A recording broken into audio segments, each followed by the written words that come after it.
بسم اللہ الرحمن الرحیم۔ السلام علیکم۔ روزانہ واقعات سننے کے لیے اس چینل کو سبسکرائب کریں۔ حضرت عیسیٰ علیہ السلام کی ملاقات ابلیس سے ہوئی۔ وہ 4 گدھوں کو ہانک رہا تھا۔ ان گدھوں پر سامان لدا ہوا تھا۔ حضرت عیسیٰ علیہ السلام نے ابلیس سے ان گدھوں کے ہانکنے اور سامان کے بارے میں پوچھا۔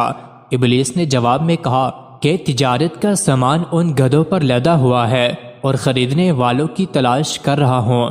حضرت عیسیٰ علیہ السلام نے اس کی بات سن کر پوچھا، پہلے گدھے پر کیا سامان ہے؟ ابلیس نے کہا، ظلم۔ حضرت عیسیٰ علیہ السلام نے پوچھا، اسے کون خریدے گا؟ ابلیس نے کہا، بادشاہ۔ دوسرے گدھے کے بارے میں پوچھا کہ اس پر کیا لدا ہوا ہے؟ ابلیس نے کہا، حسد۔ حضرت عیسیٰ علیہ السلام نے پوچھا، کون خریدے گا؟ شیطان کہنے لگا، علماء۔ حضرت عیسیٰ علیہ السلام نے پوچھا، تیسرے گدھے پر کیا لاد رکھا ہے؟ ابلیس نے کہا، خیانت۔ حضرت عیسیٰ علیہ السلام نے فرمایا، کون خریدے گا؟ شیطان نے کہا کہ تاجر۔ پھر چوتھے گدھے کے بارے میں پوچھا کہ اس پر کیا لاد رکھا ہے؟ ابلیس نے کہا، مکر و فریب۔ حضرت عیسیٰ علیہ السلام نے پوچھا، اسے کون خریدے گا؟ شیطان نے کہا، عورتیں۔ حضرت وہب رحمۃ اللہ علیہ نے فرمایا کہ ایک عابد ایک راہب کے پاس سے گزرا۔ اس نے راہب سے بات چیت کی اور پوچھا کہ تم اس گرجا گھر میں کب سے ہو؟ اس نے کہا، 60 سال سے۔ اس نے پوچھا کہ 60 سال کیسے رکے رہے یہاں؟ اس نے کہا، بس گزر گئے، دنیا گزر رہی ہے۔ عابد نے پوچھا، موت کو کس طرح یاد کرتے ہو؟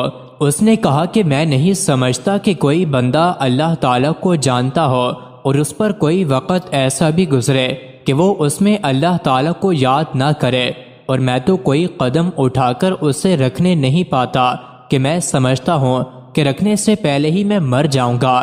یہ سن کر عابد رونے لگے۔ راہب نے کہا کہ تم کھلم کھلا ایسے رو رہے ہو تو تنہائی میں کیسے روتے ہوگے؟ عابد نے کہا کہ میں افطار کے وقت روتا ہوں اور اپنے آنسو پیتا ہوں، اور میرا کھانا میرے آنسو میں سے بھیگ جاتا ہے۔ جب نیند مجھے بستر پر گراتی ہے تو میرا بستر میرے آنسو سے بھیگ جاتا ہے۔ راہب نے کہا کہ اگر تو ہنس رہا ہو اور تجھے اپنے گناہوں کا اعتراف بھی ہو تو یہ اس بات سے بہتر ہے کہ تم روئے اور اللہ پر احسان رکھتا ہو۔ عابد نے کہا کہ مجھے کوئی وصیت کرو، تو راہب نے کہا کہ دنیا میں کھجور کے درخت کی مانند ہو، اگر کھایا جائے تو پاک اور میٹھا ہو، اور رکھا ہو تو میٹھا ہو، اور اگر کسی چیز پر گر جائے تو نہ اسے نقصان دے اور نہ توڑے۔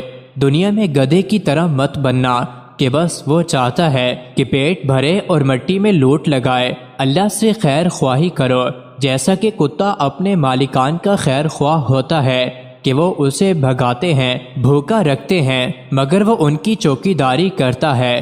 ابو عبد الرحمن کہتے ہیں کہ طاؤس جب یہ حدیث بیان کرتے تو روتے تھے اور فرماتے کہ ہمارے لیے یہ بھی بھاری ہو گیا ہے کہ ہم کتوں کی طرح اپنے اہل اور اپنے آقا کے لیے خیر خواہ بن جائیں۔ حضرت وہب بن منبع رحمۃ اللہ علیہ کا قول ہے کہ دنیا اور آخرت کی مثال 2 سوکنوں کی ہے کہ اگر ایک کو راضی کرو کہ دوسری ناراض ہو جائے گی۔ مزید ایسی ہی ویڈیوز کے لیے چینل کو ضرور سبسکرائب کریں۔